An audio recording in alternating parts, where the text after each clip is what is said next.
artwork ivuga ngo big announcement, and indeed it is. It's a big announcement. Niyo mpamvu turi hano uyu munsi wa none. Kuri imbere yacu hano kuri hari pano iriho abantu batatu sofa. Ndatekereza ko tuje gutangirana na introduction, ariko mbere ya introduction babwire ko turi hano kutubwira ku bijyanye na Aria the movie. Of course biyobowe na Aria na nyir'ubwite nyiri movie ari Aria, ari nawe waduteranyirije hano muri iyi press conference. Hanyuma iyi announcement yaduhamagariye, ndatekereza ko twese twari tubitegereje. Hari byinshi twabonye launch ya movie, twagiye kuri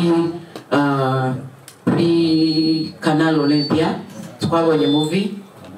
Hanyuma uyu munsi wa none tuvuga tuti okay, next step izaba iyihe, tuguma tukibazaho.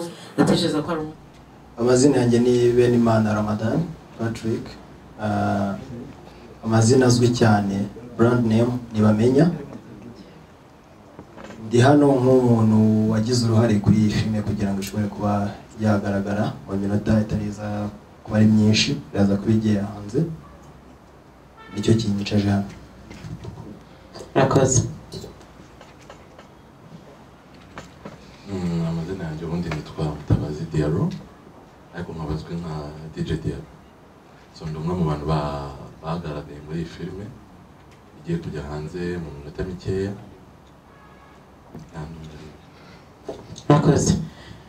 Ndaza kumusaba tugire no muri details dutangire igikorwa nyamukuru, kuko namaze kumukora na introduction dejo ari izina narivuze, so ariko yatubwiraho gace nyuma akatubwira impamvu turi hano nyamukuru, kugira ngo na session yindi kurikiraho yanyu turibaze kubahereza time yanyu. Murakoze cyane. Aria, tuguha ijambo. Murakoze. Nanjye tongera nivuge. Amazina yanjye ni Isimbi Alliance, nkaba nitwa na Alia Cool. Mbanje kubashimira mwese kuba mwitabiriye, n'ukuri n'iby'agaciro, ndishimye kubitavugwa. Rero nkuko Antara bivuze, ikiduhurije hano ni ukugira ngo tubashe gushyira Alia movie out, abantu babe bashobora kuba bayireba. Ngira ngo Ramazan wambwira hasigaye iminota ingahe kugira ngo ijye hanze?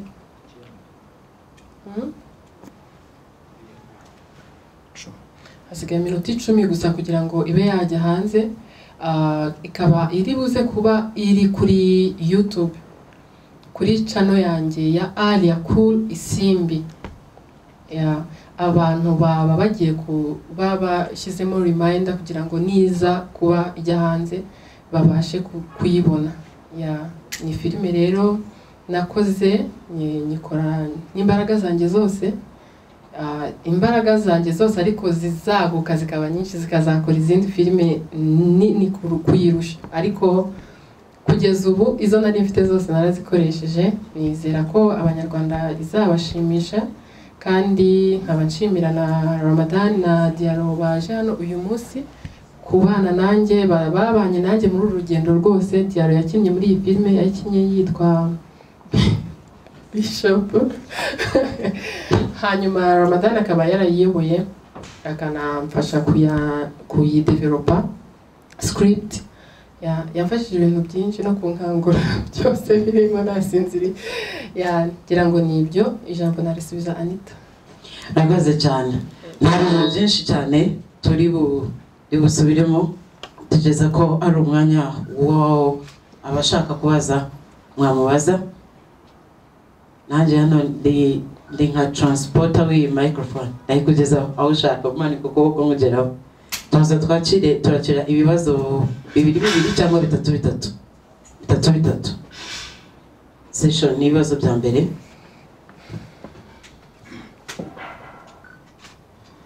Murakoze. Nitwa Nzeyimana Lukman.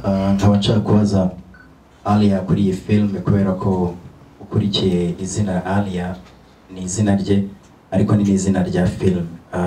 abari hano cyangwa se n'abakurikiye wenda channel zitandukanye babifuza kumenya hari aho bihuriye n'ubuzima bwawe wabayemo, hari aho bihuriye n'ubuzima nyakuri wabayemo, cyangwa hari aho bihuriye n'ubuzima wenda bw'abandi bantu muri rusange, ariko kugira ngo abantu bamenye neza ni filime igaruka ku buzima wabayemo cyangwa ni igitekerezo cy'ubundi buzima bw'abantu bashobora kuba baba. Murakoze.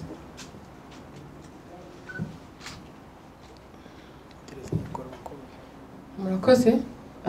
Filime rero ya Alia the movie ni filime ifite 80% ry'ubuzima nabayemo, ikaba irimo n'ubundi buzima busanzwe buba mu ngo nyine, abantu bari married bashobora kuba babana, abagore n'abagabo babana nyine, n'abatari mariye bagiye nijoro. Murakoze, nitwa King, nurutse kuri 3D TV. Ikibazo cyanjye kiragira kiti muri premiering yayo twabonye iri kumwe na 1% International, uyu munsi muri kwishyira hanze kuki mutari kumwe kandi ari management yovuga ko mubarizwamo? Murakoze. 1% rero yari yaje kuko yari premiere, ubu ngubu rero no kuyishyira kuri YouTube, kandi noneho nubwo badahari ariko tuba turi kumwe nyine baransapoting umunsi ku wundi. Presence yabo wenda ntihari ariko ibindi byose baba babikoze. Murakoze. Murakoze. Nitwa Christian, nurutse kuri Celebs Magazine. Nabazaga ikibazo ndi hano. Okay.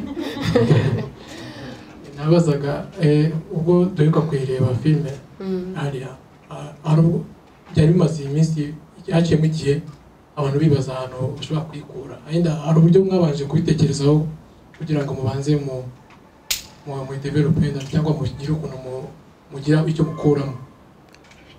Enda nicyo kibazo nari mfite, enda kuba yaratinze kubanza gusohoka kugira ngo abanyarwanda bayirebe, hari ubwo mwari mwarabaje kugira mugire uko mukuramo kandi kantu? Murakoze. Iyi filime rero yari iri gutambuka kuri televiziyo yitwa Africa Magic, bayerekanye iminsi mikeya, rero ndangije kugira ngo n'abanyarwanda bayibone, ndatekereza ndavuga ati kuki ntayishyira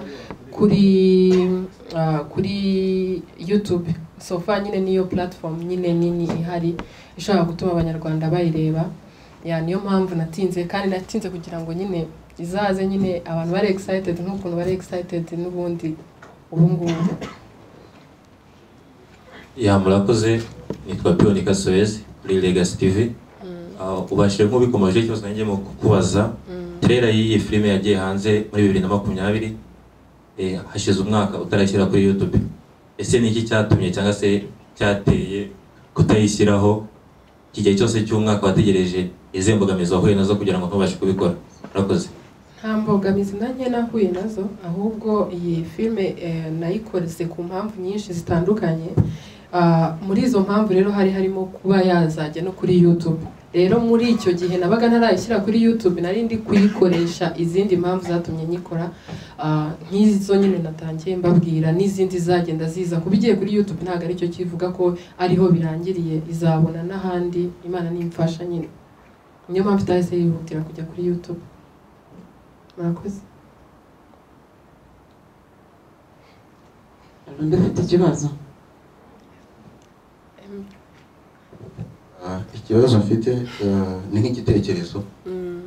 Kuki akenshi muri sinema nyarwanda wenda nk'iyo tugize amahirwe tukabona nk'abantu babikunze nkamwe, even abamenya, tureba marketing ya YouTube gusa cyangwa se tutapproaching na za Netflix, kwa n'umuntu ukora na filime y'iminota 20 cyangwa 10 akaba yayigurishayo, kuko usanga amafaranga dushyira muri sinema kenshi atagaruka. Gasanga wenda utinya kuba twaprojinga wenda izo platforms zikomeye kandi mukora ibintu biri ku rwego rwiza, nabo nyifite na subtitle.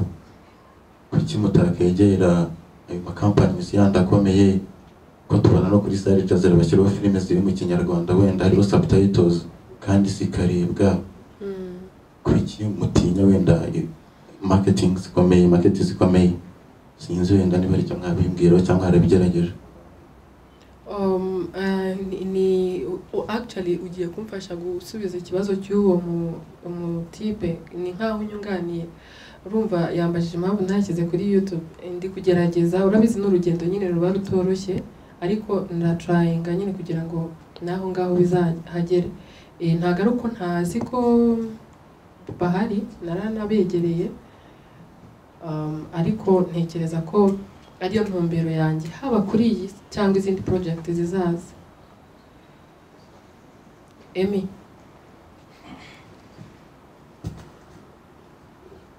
murakoze. Nashaka kubaza ubwo wari umaze gusinya muri 1% management, ino filime bivugwa ko ari imwe muri samples bashimye, baravuga ati twakorana. Igihe imaze isohotse bagufasha muri management, ese uhereye igihe yasohokeye kugeza ubu ngubu hari isoko yabonye, hari amafaranga watangiye kwinjiza payo ugiye kwishyira kuri YouTube? Akenshi mujya kwishyira kuri YouTube kugira tuyirebere inite zacu, wamaze kuyicuruzaho makeya, ese hari ayaba yabonetse? Hanyuma iki wagiye ugikwepa no kuvana mbere ariko ntacyo uyu munsi n'ubundi yasohotse, wanatubwira ni filime yagutwaye ubushobozi bungana gute, ko uvuga ko washyizemo imbaraga zawe n'ubushobozi bwawe bwinshi, ni filime ugereranyije yagutwaye amafaranga no gute mu mubare? Murakoze. Ndabanza nsubize icya mbere, wambwiye ngo mbese ishobora kuba yatangiye kunyinjiriza amafaranga. Yaratangiye, ndashima n'Imana, biri no mu byamotivatinze kugira ngo nyishyire kuri YouTube n'abanyarwanda bishime. Ntago nayakubwira utantera nijoro.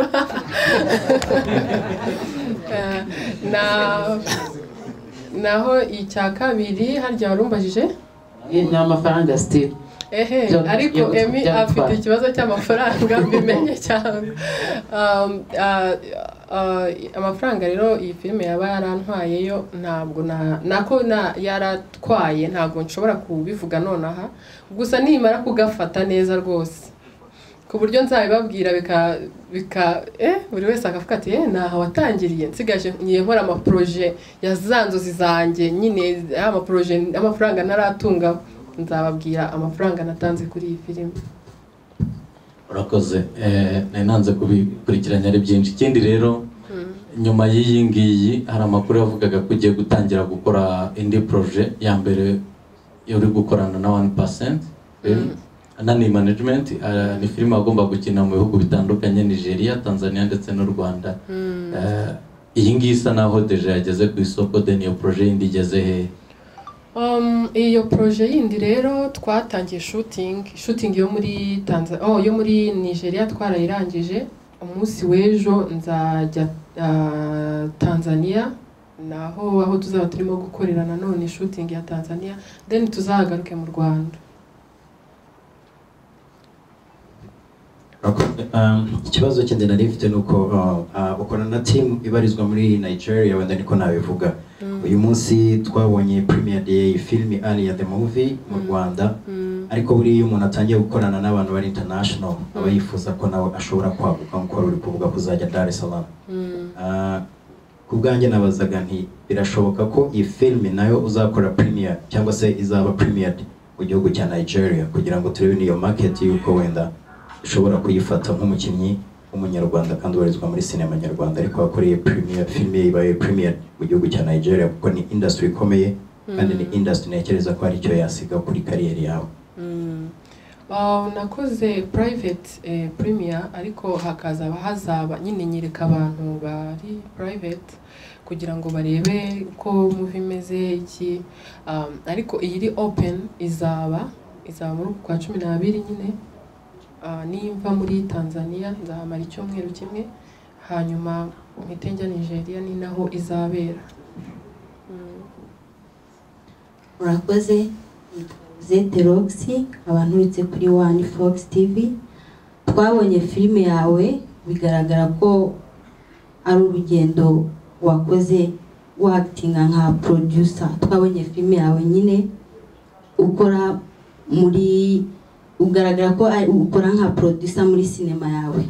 Ni igiki wizeza abanyarwanda kuri sinema yacu? N'Imana nyine, ubushobozi bw'Imana bifashijwemo n'Imana, ntekereza ko sinema nyarwanda izagira first of all abakinnyi ba filime ntabwo ari urugendo rworoshye, si ikintu nzaryama ngo mbyuke mu gitondo ngikore, ni ikintu nyine kizamfata igihe kinini, ariko mbona neza ko gishoboka. Ntekereza ko igihe kizagera abanyarwanda natwe tukazajya twibona kuri za Netflix, tukibona nyine ku zindi market nyine nini, ku buryo nyine natwe tuzagafata nyine tukamera neza. Murakoze. Hari icyo Lucky yakomojeho. Ese hari icyo utekereza kuba wakongera nk'abakinnyi bari international kuba ko ufite company igufasha muri marketing cyangwa se no mu bikorwa by'ubushobozi? Hari abakinnyi bari international utekereza kuba wakwinjiza muri filime yawe? Iyi ngiyi yarangiye, Ramazan ntabwo irajyaho. Nta bindi bikorwa se uteganya byo kuba wakora izindi filime zikurikira ingiyi ukakwinjizamo abo bari international? Izindi project ko byagenda koza ahantu hose nzajya mbona hari ubushobozi, hari umwanya nshobora kwinjirizamo undi muntu, nzabikora. Ikindi nanone izindi project nzagerageza nyine kirimo abanyarwanda byibuze nka 2 cyangwa 3 muzamenya nyine.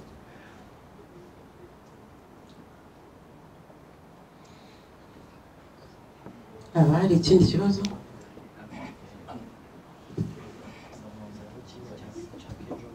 Hanyuma kuri Rogi Rutejo ndamanuka Tanzania, ni projet wenda bamwe tutari tuzi cyane, watuganiza ko iyo filime uri gukinaho, hanyuma uri gukinana n'abandi. Tanzania hari abacteurs n'abactrices bakaze muri gukorana. Nigeria hari abarimo wenda bari buve Nigeria nabo baza gushutingira Tanzania. Ni fact tuganize ko iyo filime yindi, kuko ingiyo nandi gutera akajisho mu kanya turaho tuyiryoherwa. Reka turebe mu gikoni. Okay, icumi. Oba. Ntabwo birajyaho. Iyo projet rero umuntu wo muri Tanzania uzaba uyirimo, harimo umukobwa witwa Irene Paul. Ni umukinnyi wa filime muri Tanzania. Niwe wenyine uwo muri Tanzania, uretse wenda iyindi team technique ibintu nk'ibyo. Niyawe cyane ya management. 1% rero amasezerano dufitanye, turi partners ku mafilime nyine azajya akorwa. So ni ukuvuga ngo hari percentage, nanjye hagira percentage. Gahunda izarangira ryari? Ntabwo nabimenya, ntabwo namenya ngo ni ryari, gusa ntabwo ari kera. Okay, ikibazo cya nyuma kuri uyu munsi cyanjye, narinde kuganira n'umuvandimwe cyanjye, nashyizeho cyanjye. Urumva tugana n'umuvandimwe hano K John, hari ibintu ambwiye numva ni byiza ko nabivuga, ko arambwiye ati Lucky wabivuge nta kibazo. Asiko K John atakivuga. Yanze dore nguyu turi kumwe na Ruva namubeshyira, arambwiye ati oya Lucky babarira we kivuge. Arambwiye ati filime ni sawa byatari, n'uwayikoze ni sawa, na team ni sawa, ariko arambwira ati uyu munsi ni ibintu byiza ko umuhanzi wacu cyangwa se umuntu ubarizwa muri sinema ashobora kwerekana filime ye ikaba premiered mu gihugu cyangwa hanze y'igihugu, ariko byaba byiza nanone abayobozi bacu bumvisha ko nanone uyu mwanya baba bawufite. Arambwira ati se ntabwo byaba byiza buriya Alia atekereje gutumira minister w'urubyiruko nabo bakorana bose, akabereka umusaruro w'akazi ke yakoze, ko iyi filime izigisha abantu bamwe na bamwe, kuko media Imana ishimwe ko tuhari kandi Imana ishimwe ko ikomeje kudutiza nyine umwuka wo gukora ibi ngibi, ariko nanone abayobozi bariho kubera twebwe. Ese utekereza iki mu gutumira nka Minister Rosemary cyangwa se Minister Bamporiki? Abo ngabo n'abayobozi bacu muri Minisiteri y'Urubyiruko. Ese utekereza ko hari umunsi wenda watumira n'abayobozi runaka ukabereka filime, kubera ko uyu munsi uri umunyarwanda ukinnye iyi filime ariko uri gufashwa ndetse n'abantu bo hanze y'igihugu? Ntekereza ko na ya brand yacu ya Visit Rwanda ishobora kuba hari aho yagera. Thank you. Nkore akazi kenshi. Lucky icyo kibazo kabisa gifite ingufu, ushaka warekeraho foto. Ikintu mbajije ikibazo cyiza. Urumva impamvu nari nateguye iriya premiere ni ukugira ngo n'abayobozi babirebe bamenye nyine imitekerereze yanjye, bamenye ibyifuzo byanjye, bamenye icyavuye mu mitekerereze yanjye, icyo kigiye gukorera sosiyete nyarwanda. So ntekereza ko nagerageje kubatumira, murabyibuka ko Marie Makiri yari ahari, cyakoze abo ngabo nabo nzagerageza niba nzakabashyira bakakarebera mu rugo, ubundi bakareba ukuntu babimfashamo, nzabitekerezaho. Murakoze. Hari ikindi kibazo cyangwa dusoze? Turasoje? Yego. Nari nahagaze mu ruhande rwa rurimo ibibazo byinshi koko. Urwo ruhande umwe yabazaga ibibazo nka 5 undi 8, ariko nta kibazo, byari byiza, ibibazo mwakoze cyane.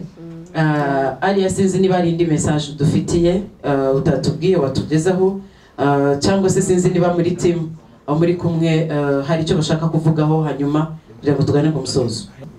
Murakoze. Nitwa Moses Iradukunda na Isibo TV.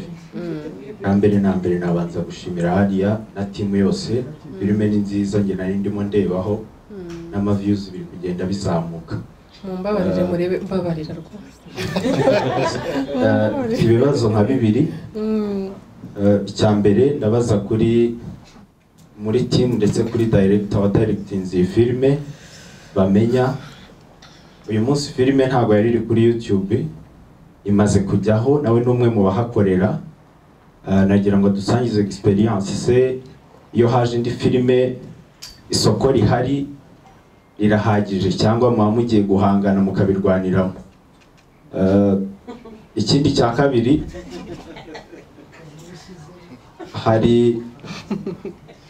hari abantu benshi bakunda kuvuga bati hariya muri Nigeria arasimbuka akagerayo agahura n'abantu bakomeye.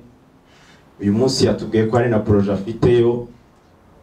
Ese mu by'ukuri n'icyo abantu bakwiye kwigira ku rugendo rwe mu kugerayo, mu gukora izo connection, kuko hanze hari abanyarwanda baraza gukurikira kino kiganiro. Kandi nanone nk'umwana w'umukobwa ndagira ngo uze guha ubutumwa abana b'abakobwa bandi batekereza ko uburyo ugerayo bishobora kuba bica mu nzira bakunda guhwihwisa bati si nziza. Murakoze cyane. Murakoze kunyita akana k'agakobwa. Akantu ni keza agasubire, akantu kajya gasubirwamo kenshi gashobora, ese numva ameze neza. Icyo nababwira, urugendo nyine ntirworoshye kuba umuntu nyine w'umukobwa utekereza gukora ibintu binini. Hari ibintu byinshi wirengagiza, iby'umunezero wirengagiza kwiha, harimo no kwiha kubaho abantu batakuvuga.